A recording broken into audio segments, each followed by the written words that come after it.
go sign. Sorry, Bill. Jim, you ready? Okay. Good afternoon, and welcome to the Legal and Finance Committee meeting for Wednesday, October 29th, 2025. We'll begin with a roll call and determination of quorum. Evans? Here. Lehman? Here. Secret? Here. Stroman? Here. Tomei? Oh, wait. I'm sitting in for Mossberg. Okay. We do have a quorum. Okay, thank you. Next item will be adoption of the agenda. There's a motion by Lehman and a second by Evans to adopt the agenda. All in favor? All opposed? Motion carries. Now is the time for general public comment. This is a time for the members of the public to discuss or express concerns to the council on any issue not on the agenda. Action will not be taken at the meeting on any issue not on the agenda, except by placement on the agenda by unanimous vote of the council members present. And I have some speaker request forms, but some are for particular agenda items. And so I have one for general public comment, and would Mr. Chet Ellsworth, and remind you, sir, we've got a timer going here. You have 3 minutes, and you may proceed. Chet Ellsworth, Rapid City, for myself, and I'm a TIF petitioner, and I'm here today to comment on the election deadlines pursuant to SDCL 9/2011. And just to clarify, you know, from Mr. Ainsley's memo to you on September 26, enough petitions were received that date to require submittal to the council per SDCL 9/2011. So we're in an election, and the elections are dictated by this part of the code.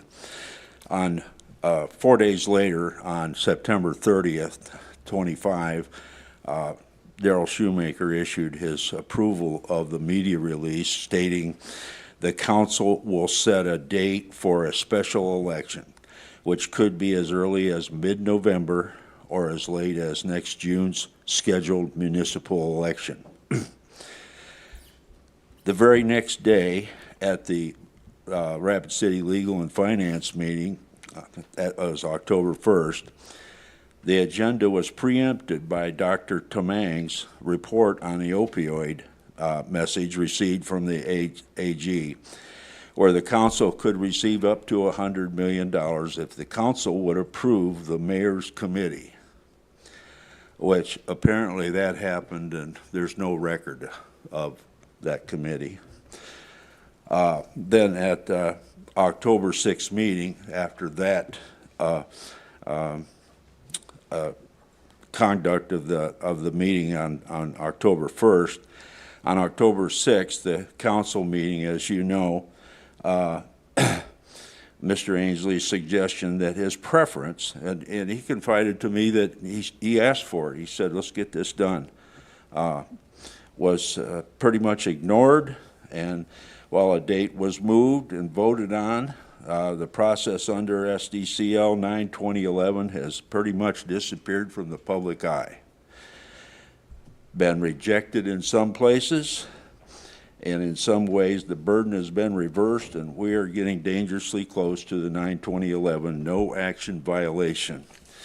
It's clear to me that under 9/2011, the overriding authority is the Secretary of State, that the council's actions may have been affected by outside influences that come under Secretary of State's purview. So I want to thank Mr. Ainsley and his staff and Dr. Tomei and this committee for the honest response to my inquiries, and I ask that the council remove item 1 for the minutes of your 10/15 meeting for a public review of the opioid task force.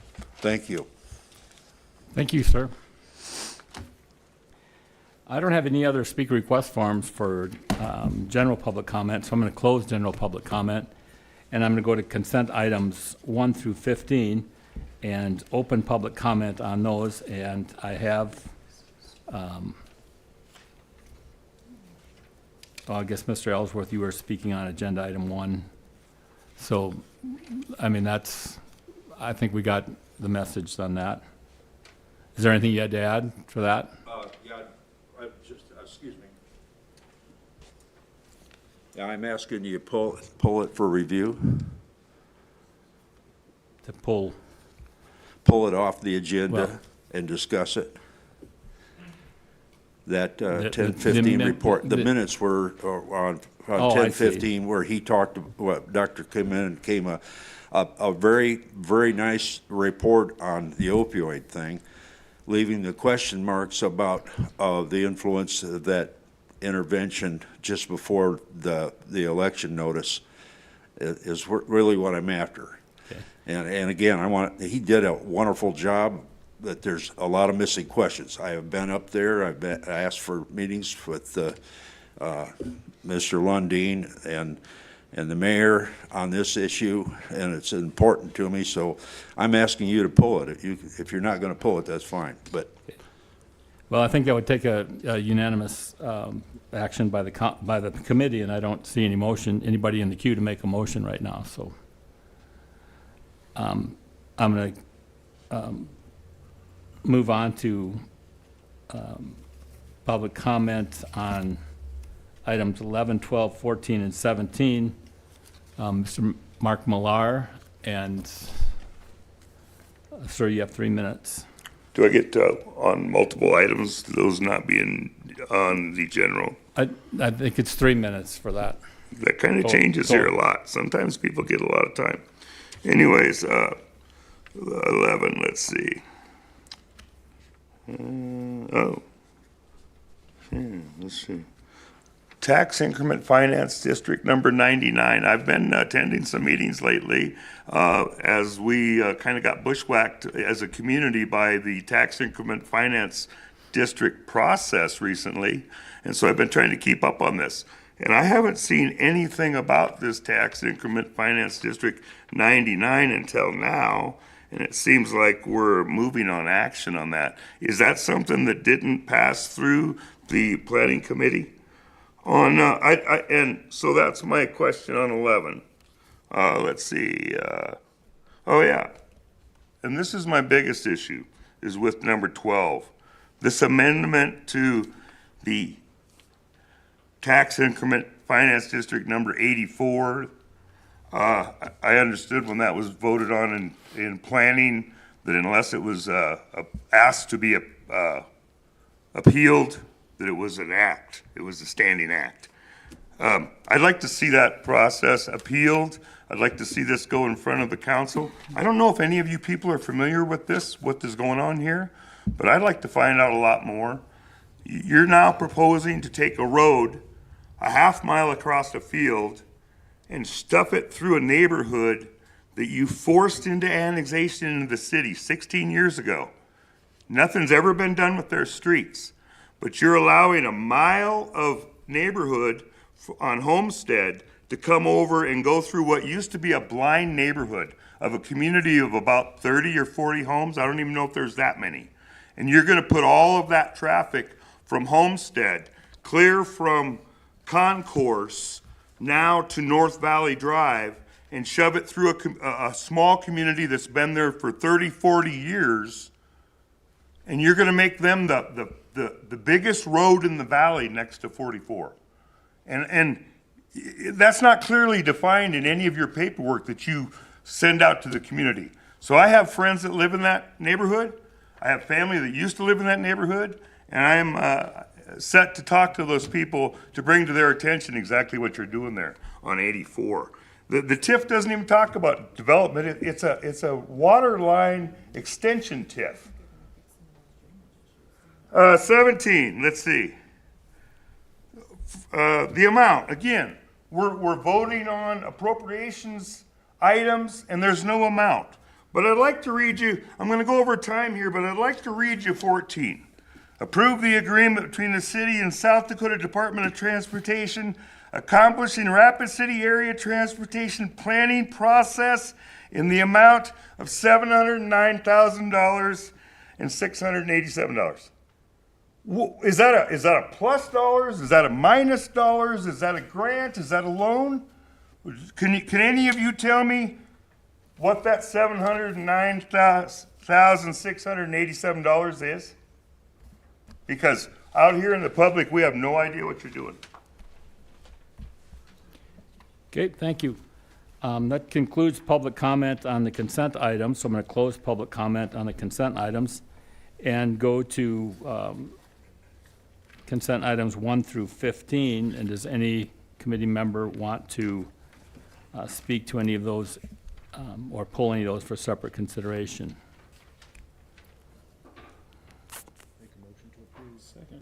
Oop. Okay, we've got a motion to approve by Maher and a second by Lehman, and we have Lindsay Sechrist in the queue. Thank you. Thank you, Chair. Thank you, Chair. Yep. I was going to pull item 12, if I may. I see Mr. Shafi's in the audience, and just was going to ask a question of clarification if he'd be willing to speak to us. Okay. 12. What, are you going to pull one? Good Hi, evening. Mr. My Shafi. How are you doing? name- Good, how are you? Good, thank you. So on this particular amendment to the project plan for TIF District 84, I was just, I'm really excited to see that we've included some drainage improvements to the area on North Valley Drive, because I know some of those residents there have experienced some significant drainage downhill from the development that's happened north of them in the Shepherd Hills areas. And I guess my question for you is just priority-wise, I know like the East Anamosa Street connection is obviously a huge need for the city and community and the residents there that are using Diamond Ridge Boulevard as a through street. But so I was just going to get some clarification on how you had brought forward this recommendation and just what the thought process or what the history is in that decision-making process. Thank you. My name is Hani Shafi with Dream Design, representing the applicant. The decision was based on actually recommendation from city staff as far as priorities. And as you know, there are drainage issues downstream, so we wanted to complete majority of that drainage. Currently, the drainage crosses Valley Drive and goes through actually somebody's garage almost. And we're going to divert that drainage and take it across our property and build a detention pond and consistent with the adopted drainage basin plan. That also, to alleviate some of the traffic concerns on Diamond Ridge, we're going to take portion of the traffic to go from Homestead across to Valley Drive. Currently, Valley Drive is classified as a collector street, and Homestead is classified as a collector street. And that will connect the collector to a collector and dump the traffic on Highway 44. Homestead Street will not be extended further west than what Valley Drive is, so it will just connect to the collector street there. I hope that addressed the question. Yes, it does. I was especially interested in just confirming that those residents that were being impacted with the drainage and the flooding in their neighborhoods, that this was going to address some of those needs. So thank you so much. Appreciate it.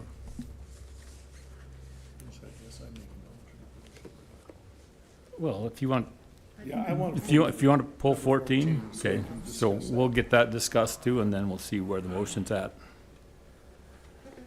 So we're going to go to Bill Evans on item 14.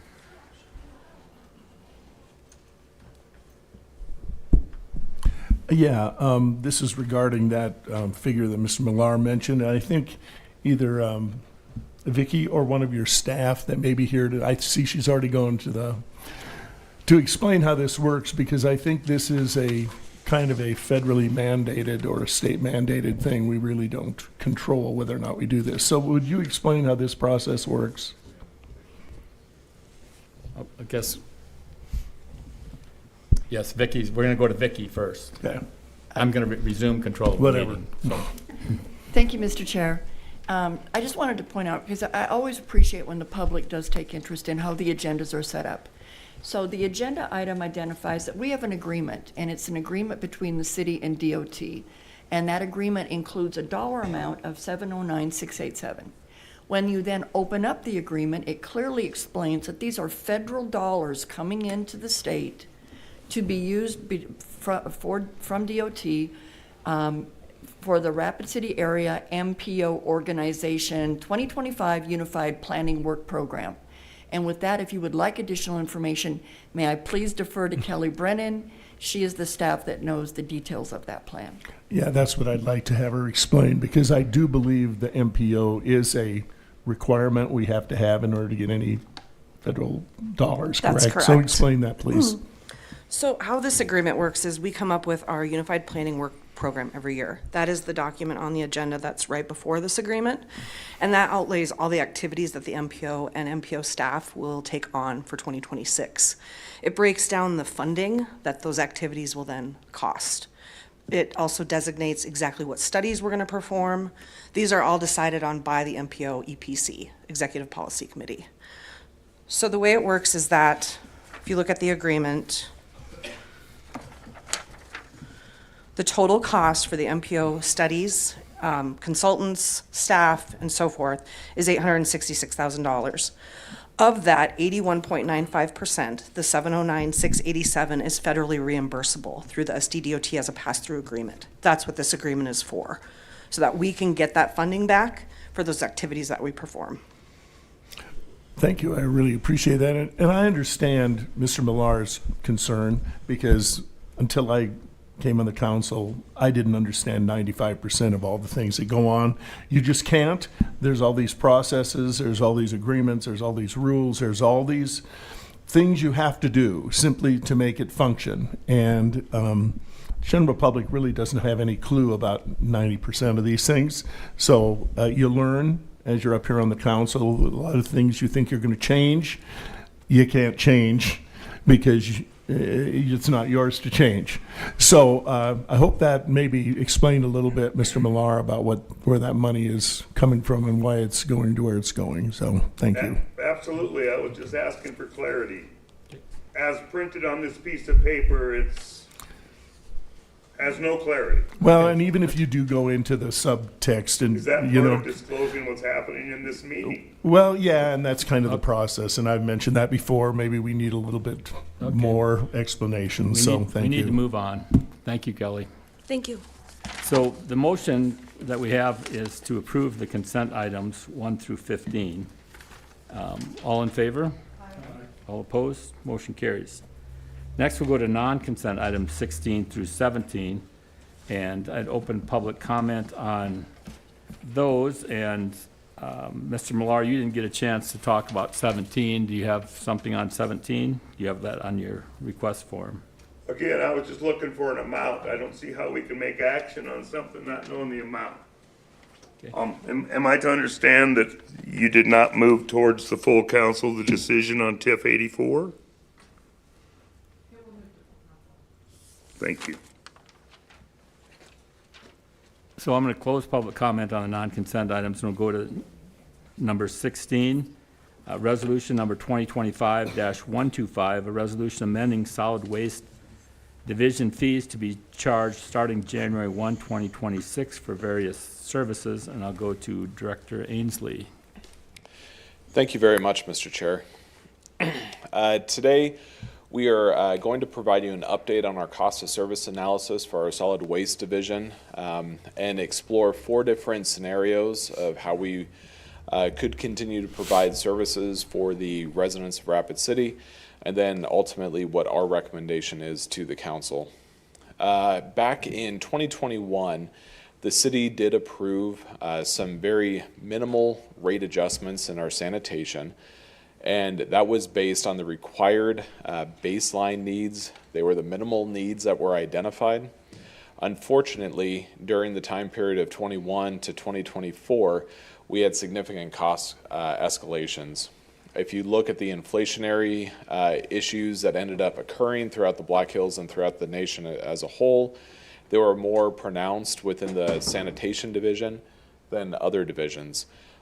In particular, with all of the construction activity that was occurring at Ellsworth, as well as all the ARPA construction activities that were occurring throughout the Black Hills, construction workers were at a premium, and we had to implement a $5 per hour increase in order to retain any of our sanitation workers. If you remember at that point, we were getting so low on sanitation workers that we were at threat to have to discontinue that service.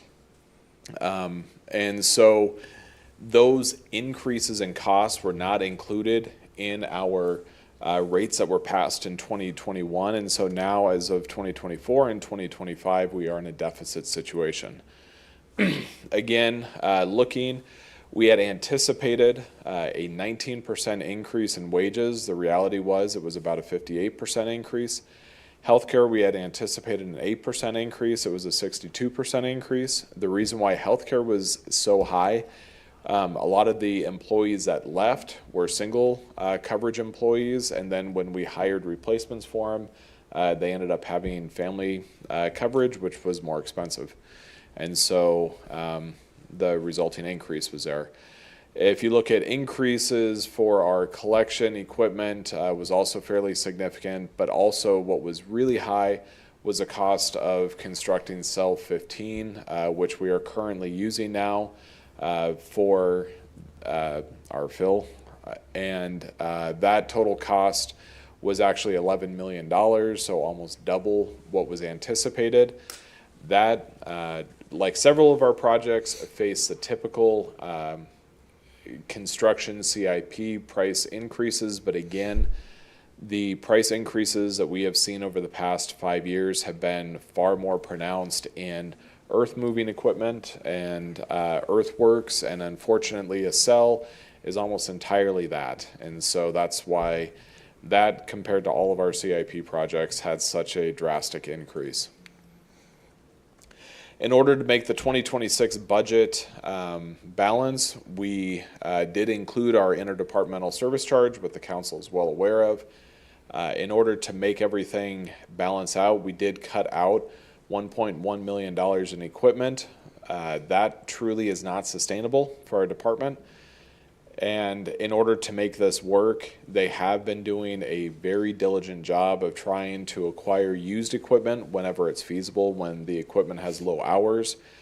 But even trying to purchase used equipment as well as getting the best deals possible, a $1.1 million budget is not sufficient. We also had to cut $3 million out of our capital or our CIP budget for the sanitation. That obviously is not sustainable long-term because we have to complete new cells, we have to make enhancements for our entrance, for our scale house, everything like that. We have looked at operational efficiencies. Again, we've been doing best value options for our equipment. We're not just ensuring that every piece of equipment we purchase is new. Also, our CIP projects, we have done a lot of self-performance. That has been a significant reduction. So when a project was estimated to be over $500,000, we were able to do it with our own labor at a cost of several tens of thousands of dollars. But again, we're not able to do that for a cell. We're not able to do that to eventually move our scale house, different things like that. We have explored additional revenue streams, including Colorado Energy Recyclers, Black Hills Energy, and Mountain West, trying to find new revenue streams that before have not been done that will assist us in the coming future, but that will not be enough to fully make up our deficit. In addition, to reduce our labor costs as long as possible, we were partnering with Ignite to do a lot of our tasks. Unfortunately, that's not always available. And we also have been reviewing our collection routes to make sure that we are using the least amount of fuel as possible to make sure that we're as efficient as possible. So with that, we have looked at the impacts of our costs escalations as well as our projections into the future, and we've come up with a couple different adjustments or proposals that we want to present to you. these 4 different scenarios. Scenario 1 is to leave our services essentially as they are currently being delivered. Scenario 2 is to constrain our CIP. So we know that we need about $3 million a year to continue, but in order to get to that $3 million, we're not going to have it right away in 26 or 27. Instead, it'll be a slow build up to that $3 million. To transition the free dumping with utility bills to 6 coupons a year versus the current 12. To pick up recycling every 2 weeks instead of every week, and to have a subscription curbside waste program. That would be at $10 a month. The important part of that is that we would actually have a tote, so it would be more convenient for residents. They wouldn't have to buy the paper bags. Also for the city, we would be able to accomplish that with 1 employee versus what we are doing right now, which is 2 or 3 employees with a rear loading garbage truck picking up the actual brown bags. Scenario 3 is pretty much similar changes as scenario 2 with the inclusion of closing the 2 remote drop-off sites. Those are very costly to operate, and right now there's no revenue source coming in for those. And so that would be scenario 3. And then scenario 4 is essentially for us to step away from doing collection services, have that be done by the outside private sector, and instead we would be focusing solely on the operation of the landfill. And in doing that, we would be eliminating the household hazardous waste program, the yard waste collection, the recycling, and the free dumping, and we would just truly be operating the landfill as a whole. So those were the 4 scenarios that we have been investigating, and I'll turn it over to Luke, who can provide a little more detailed explanation as to the resulting financial implications from those. Yeah, thanks, Daniel. Luke Rodig with Burns & McDonnell. So getting into scenarios 1 through 3, this graphic kind of represents the goal of those 3 rate adjustment scenarios. And the goal is to really rebuild the target reserve fund balance back to meet the minimum target reserve fund balance goal by 2030. So the graph shows a dark blue bar representing the annual net revenue of the solid waste division. The light blue bar represents the reserve fund balance of the solid waste division, and then that green line reflects the target minimum reserve fund balance, which is established by the city's financial policies for utility rates. So there's an operating reserve requirement, there's a capital reserve requirement, and then a rate stabilization reserve requirement to meet that target line. As you can see, for 2024 and 2025, like Daniel had mentioned, the reserve fund balances have been depleted based on those cost escalations. So going forward, we're really looking to kind of stabilize the reserve fund balance and get back to that target reserve. So 2026, with the proposed rate adjustments, as well as the budget cuts that Daniel noted, the $3 million cut from CIP, as well as the over $1 million cut from the equipment replacement fund. That'll help rebuild the balance in a significant way in 2026. And then going forward, the net revenue is more stabilized just to slowly build the reserve fund balance back up. A couple of important notes going forward are some major CIP projects that are in the forecast. So before the next landfill cell can be constructed, we need to relocate the yard waste composting operation. So that'll be in 2027 to 2028 timeframe. So that'll be another large debt service project, either loan or bonded project that'll be carried forward for a number of years with annual payments. And then the Cell 19 construction project would be in the 2028 to 2029 timeframe, which is another $10 to $13 million cell construction project. So that would also be proposed as a low interest loan through the state SRF program. So that's another debt service payment that's factored into the model, and then a very large rehab of the material recovery facility is needed. So that building's approaching 30 years old. All of the equipment in that building is ready to be replaced. All the electrical and controls systems are old, and parts cannot be ordered and replaced at this point. So that would be another very significant project coming up in the next 5 years. And so debt service is also accounted for that large project. All right, the next 3 slides outline the proposed rate adjustments for scenarios 1, 2, and 3. This slide shows scenario 1's proposed rate increases. So focusing on the residential customer rate, the proposed adjustment is $9.50 for 2026, and that's per month. 2027 is $8, 2028, $7. And then we did show 2029 and 2030 estimated rates. Those would not be included in this rate resolution, but once we build that reserve fund balance back up, we're able to stabilize the future rate adjustments going forward. So we did want to highlight the future rates beyond this next 3-year cycle are expected to go down. The landfill commercial tipping fee adjustment is shown there on the second row. $3 per ton increase for 26, $2 in 2027, and $1 in 2028.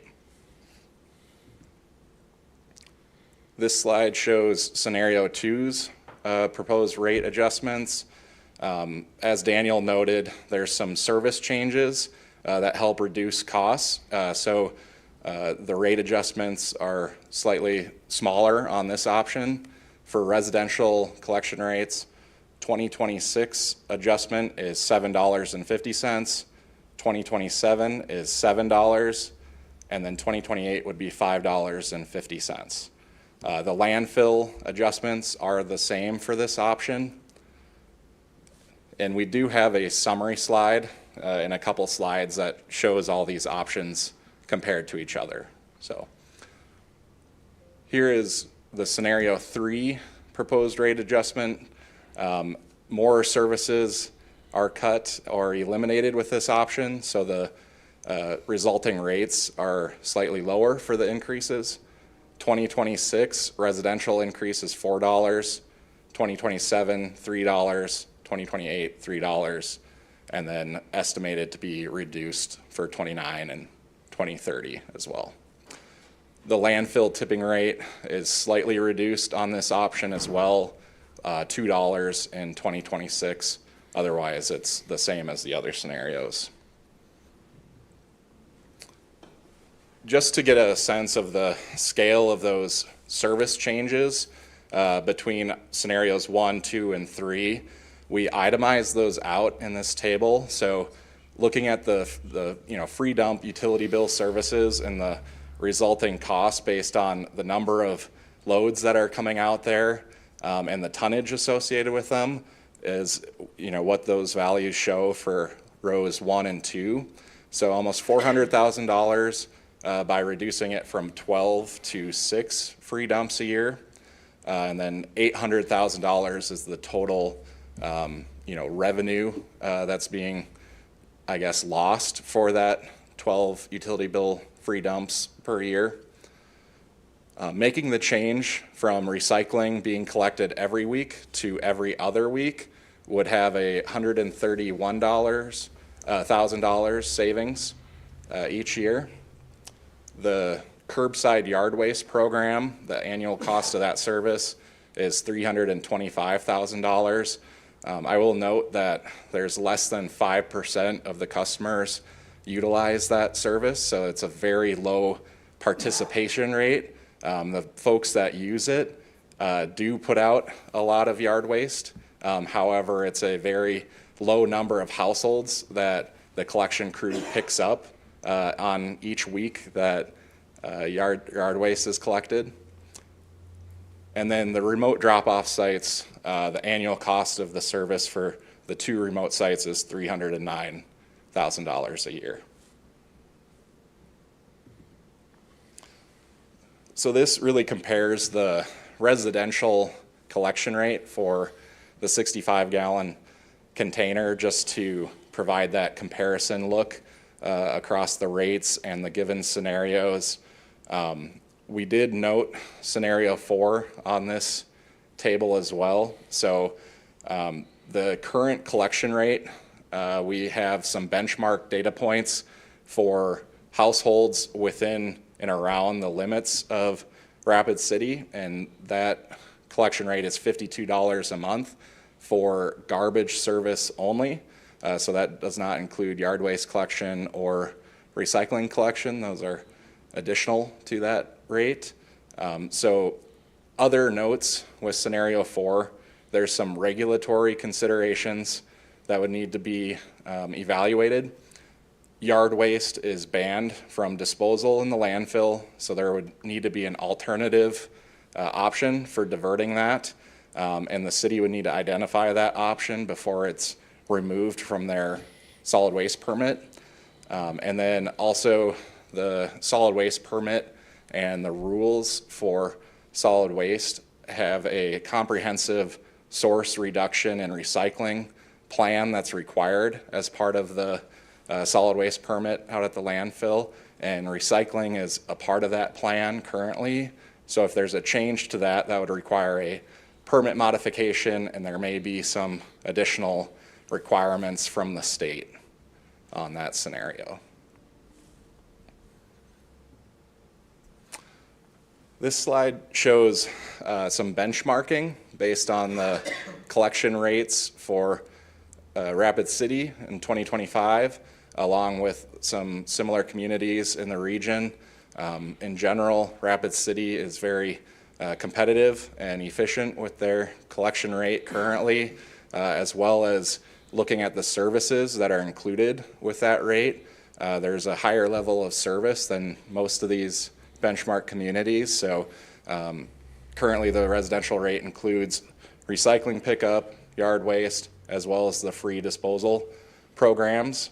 Some of the other communities offer one or none of those options with those rates that are outlined. So I think it shows that the Solid Waste Division has done a good job keeping things efficient and, running as efficiently as possible. And then this is another look at that private waste hauler benchmark for the $52 a month rate.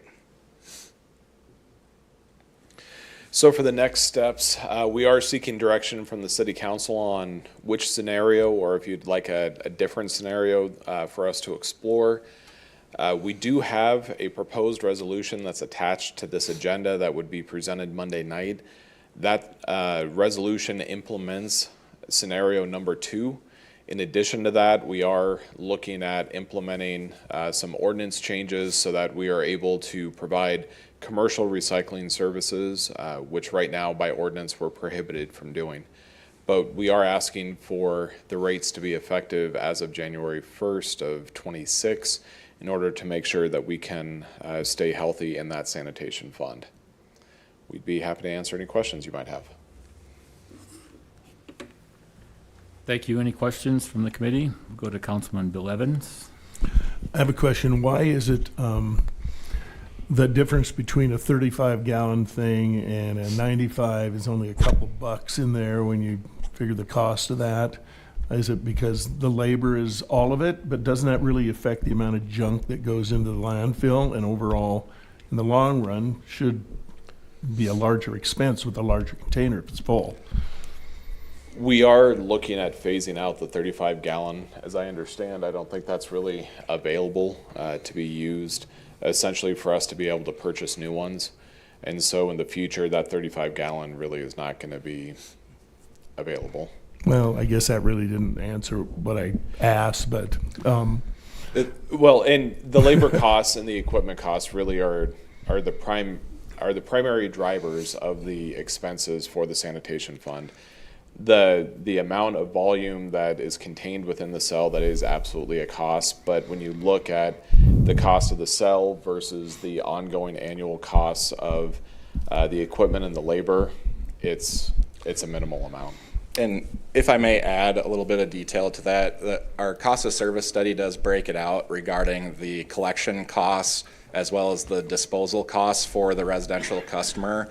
And the disposal cost piece for the amount of tonnage coming in from the residential households is pretty minimal. So it's around $2 out of that, 30 some dollars a month rate is for the actual disposal. The rest is the collection expense, labor and fuel and trucks. Well, I think the most important slide that was in this whole presentation was the one that compared our rates with surrounding communities, because I received several calls already this morning concerning this particular thing, and the perception is that we overcharge for everything, and that may be the case in certain areas, but when it comes to this stuff, we are way under the cost of what it costs the average citizen in surrounding communities. And so perhaps that is the kind of stuff we need to put out there first before we say we're increasing the rates. And I wish there was a vehicle that we could allow citizens to poll and decide what they want,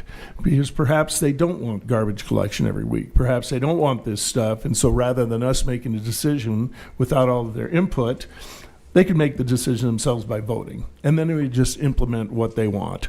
Perhaps they want the service that Sioux Falls has, which is nearly twice what our cost is, and provides about half the service. Maybe that's what they want.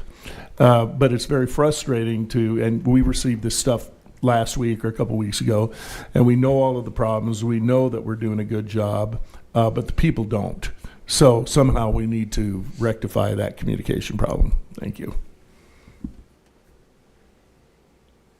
Go to Lindsay Seacrest. Thank you, Chair.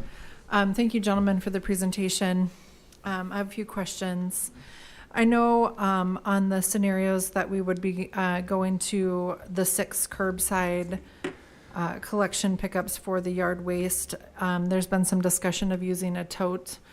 I was curious on the size of that tote, just because I know when I guess I can speak on behalf of myself. I use the curbside yard waste pickup, and I often take things out to the landfill as well.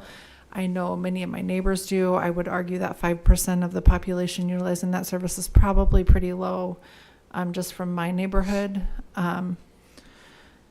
So I'm curious, how big of a tote are you going to use? Because I could see that overrunning fairly easy. Yard waste is very easy to accumulate quickly. I have large trees in my yard. I don't think there's a trash can big enough, personally, but. We would anticipate that it would be a 95-gallon tote for the yard waste, and then we still would have, under scenario 2, we would still have the remote locations. So if you do have additional branches, if you kind of have done a bunch of trimming work, you'd still be able to haul those there or to the landfill if you'd like. I think it's extremely difficult to remove an existing service that we have from our perspective and the residents' perspective. So I'm not a fan of removing the services completely.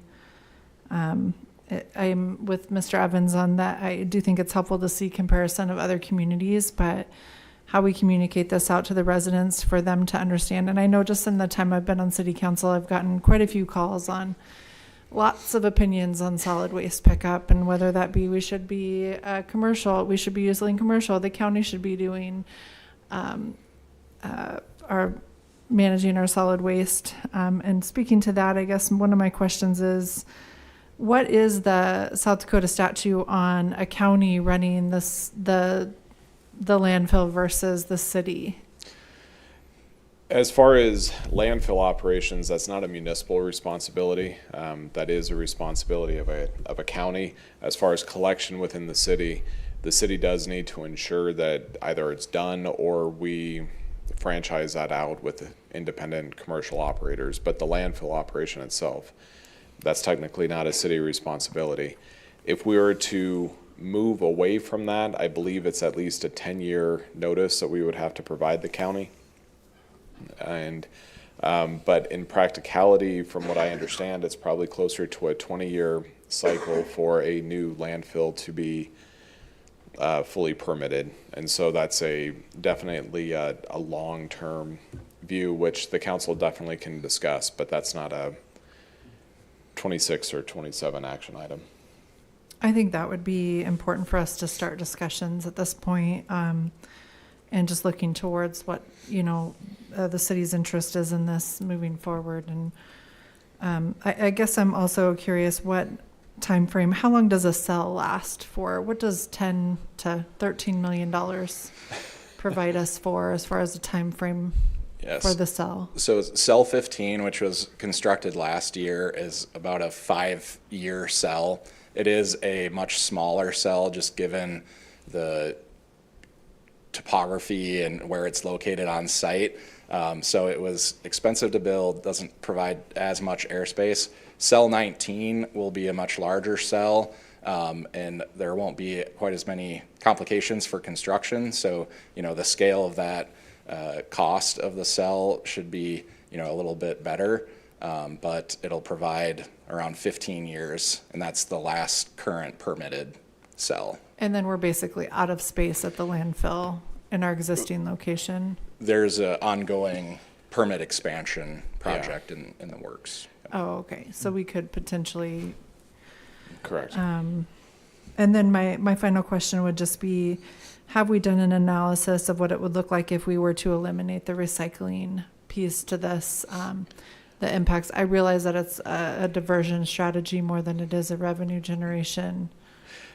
Right now, the recycling is a net loss to the city of about $4 million a year. It does divert about 4 to 5% annually of our waste to there, and so that is something we could look at eliminating. However, that's a requirement within our permit that other landfills do not have that same requirement, but that is in our permit. So we would have to begin discussions with the state to see if they would be willing to even remove that for us to stop doing the recycling. Well, if we're really not actually recycling, and it's for diversion. There are some materials that we are able to actually recycle that we end up selling to other through A-Steel, I I think. think aluminum and Yeah. a couple plastics, yeah. They So- do some plastics and metals and other things like that. But it's a $4 million net loss to Yeah. the city annually. Currently 3 million, and then when those improvements are made, it's projected at the $4 million, with that $1 million being a debt service for the upgrade. Yep. So maybe it'd be worth looking at what it might look like without that service. I don't know. There absolutely would be a savings, but again, it's going to the state to see if they would be willing to continue permitting us if we don't have a recycling program. But they permit other communities, all Yes, the they do. others. Okay, so that shouldn't be an issue, but. okay. Part of the recycling for other communities is, smaller rural communities that are, less than 10,000 people in that service area. There isn't the scale or volume I see. that they can collect to make it feasible to truck it to Denver or to Minneapolis or other areas where there's markets for those recyclable materials. So, being the second largest population area in the state, there is some scale. Well, and I'm a big fan of recycling. I personally recycle. I know I would still recycle even if the city didn't offer that service, but I just know that we don't have a large response to our recycling program. And if we have that big of a loss, maybe it's worth looking at, because I think the people that do recycle would continue to recycle. But anyhow, thank you, gentlemen. Appreciate it. Okay, Bill Evans. Just a couple more questions. You made the comment that the amount of bulk that the average residence turns in is not as significant as other things. Did you say that? When we talked about collection, I think you said that. So my question is, if we go to the disposal, carloads and everything, these are pretty substantial things. And I think this is a service that the people really love. And so I don't know as the cost-benefit ratio is good there in terms of inconveniencing the people if it really doesn't affect the overall volume of what we collect. So I guess that's really my comment, if I'm not mistaken on that. So, yeah. So I guess that's it. Thank you. I've just one question. Daniel, can you provide these slides from this PowerPoint to us? I'd Yeah. like to Absolutely. peruse those with, and maybe watch the presentation again and the explanation before Monday's meeting. Because, Absolutely. I think in your draft resolution, you just adopted that one scenario, I think. And Yes. so I'd like to have an opportunity to evaluate those, all of them, and comment on them Monday. Absolutely. Thank you.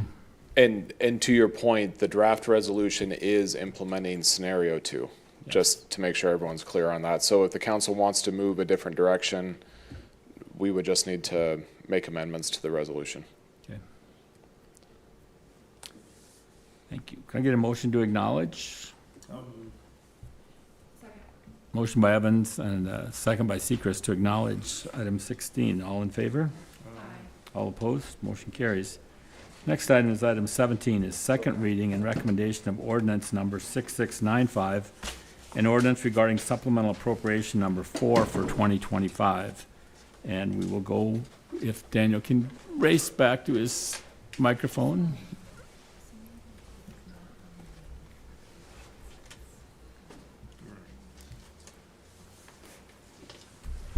Thank you, Mr. Chair. The total supplemental appropriation is $7.7 million. That is $3.5 million in the general fund, $902,000 in government funds, and $3.1 million in enterprise funds. There have been no changes since the first reading of this appropriation. Are there any questions? Motion by Evans, a second by Lehman to approve. All in favor? All opposed? Motion carries. Any Alderman items? Lance? Throw it to you for the motion to adjourn then. Move to adjourn. Motion by Lehman, a second by Maher to adjourn. All in favor? All opposed? Motion carries. We're adjourned.